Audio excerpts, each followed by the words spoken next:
24 India Live News.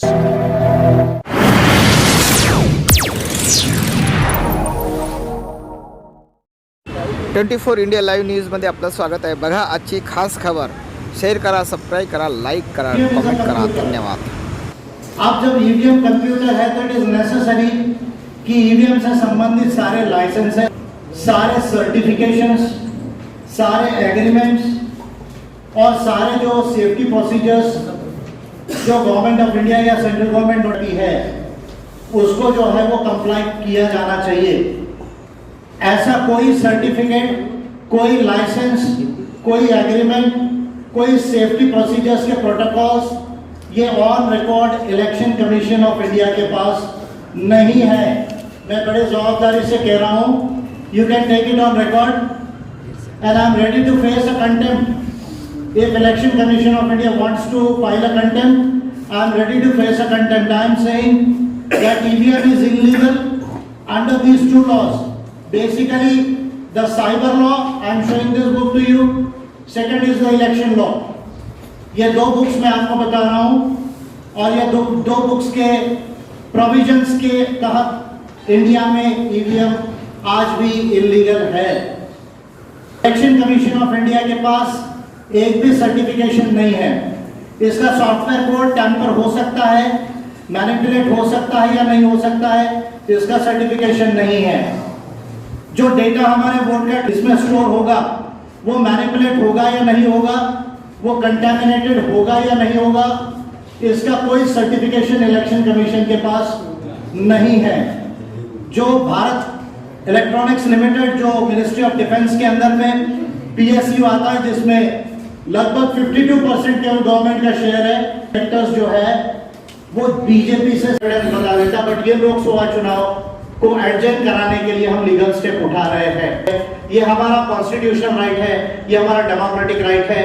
उस विषय को लेकर हम ये जा रहे हैं और ये लीगल चैलेंज हमने स्टार्ट कर दिया है. और जब तक ईवीएम का सोल्यूशन नहीं आता ये चैलेंज जारी रहेगा थ्रू आउट. आज से जो शुरू हो गया है, जो 23 तारीख से वहां से लेके आगे तक, जब तक सोल्यूशन नहीं आता ये चैलेंज जारी रहेगा. That is to the BJP government and to their NITI Aayog also. ये पॉलिसी आप पढ़ सकते हैं. आज ये मेजर विषय नहीं. Thanks a lot. Open for the questions. आप दे दीजिएगा. For the democratic rights and the voting rights of the people of India is found out. So Ambedkarite Party of India has taken a major lead in this and we will pursue this in a very vigorous manner for the voting rights and democratic rights of the people. Thanks a lot to information and technology, including Election Commission of India, कि वो इस law का compliance states है, वो ballot से चुनाव करा रहे हैं. अमेरिका में भी आंदोलन चला. अमेरिका तो हमसे अभी 40 साल आगे है साइंस एंड टेक्नोलॉजी में. स्टैनफोर्ड यूनिवर्सिटी, एमआईटी यूनिवर्सिटी के जो प्रोफेसर हैं कंप्यूटर साइंस के, उन्होंने इसके खिलाफ आंदोलन शुरू किया और डेमोक्रेटिक आंदोलन बना. और आज 96% जो स्टेट्स है अमेरिका के उसमें जो है वो ईवीएम नहीं है. तो हमारे देश में देर नहीं हुआ है, ये सही समय है. और मैं समझता हूँ मेरे जैसा फॉर्मेडेबल चैलेंज अभी तक किसी ने किया नहीं. मशीन क्या है, गाल क्या है, इंजन क्या है, कौन सा फ्यूल होगा, ब्रेकिंग सिस्टम कैसा है, क्या साइज है, यहाँ तक कि ग्लास का भी अप्रूवल लगता है. ये रिकॉर्ड है आपके गाड़ी का. क्या आप कह रहे हैं कि ये ARI और ब्यूरो ऑफ इंडियन स्टैंडर्ड्स के सर्टिफिकेशन के बगैर कोई भी कंपनी गाड़ी बेच सकती है?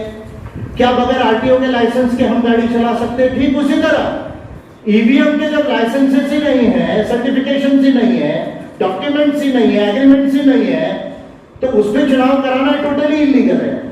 करेगी एग्जीक्यूटिव इंप्लीमेंट नहीं करेगी, कोर्ट भी इंप्लीमेंट नहीं करेगी, तो कानून को कौन इंप्लीमेंट करेगा? साहब मेरा एक सवाल है. अभी राजकारण में इतने झगड़े फिसाद है लेकिन वो ईवीएम की मशीन के बारे में विरोध नहीं कर रहे हैं. ऐसा क्यों वो कर रहे हैं ये तो मैं नहीं जानता. वो तो जाके उन पार्टियों को पूछिए, वो रास्ते पे नहीं उतर आए. जहां तक मेरा नॉलेज है अभी राष्ट्रवादी कांग्रेस ने इस पर स्टैंड लिया है, शरद पवार जी ने स्टैंड लिया और शायद सुप्रिया फुले जी भी 4-5 दिन में नागपुर में होंगी, शायद 17 तारीख को.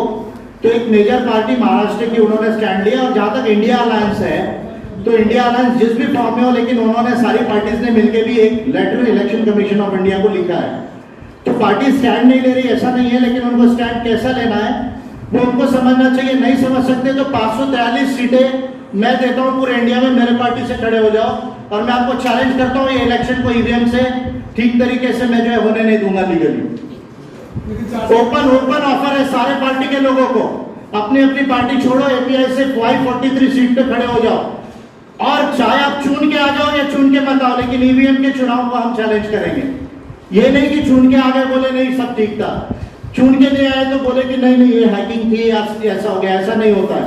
There is a specific law, उसको ऑपरेट करने का तरीका है, तो प्रोसीजर को ऑपरेट करेंगे तो ईवीएम का सोल्यूशन मिलेगा। ये मेरा सारे पॉलिटिकल पार्टी के मित्रों से कहना है। मनोबल और इसी को लग के है कि जो लोग नेता लोग आवाज नहीं उठा रहे वो मशीन सेटिंग से इलेक्शन जीतना चाहते हैं क्या, इसलिए आवाज नहीं उठा रहे?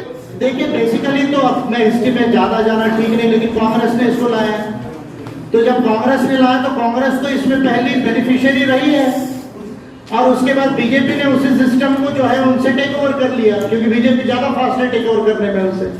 तो बेसिकली ये प्रॉब्लम तो कांग्रेस और बीजेपी के बीच का प्रॉब्लम है और बाकी पार्टीज मेरे लिहाज से नॉलेजेबल नहीं है इंडिया में।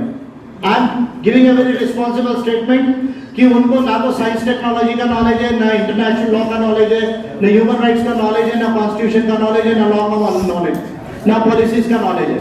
अगर वो पार्टीज को नॉलेज होता तो आज देश हमारा बहुत आगे होता। Thank you. ही होती है आजची खास खबर। बघत राहा 24 इंडिया लाईव्ह न्यूज। शेअर करा, सबस्क्राईब करा, लाईक करा. धन्यवाद.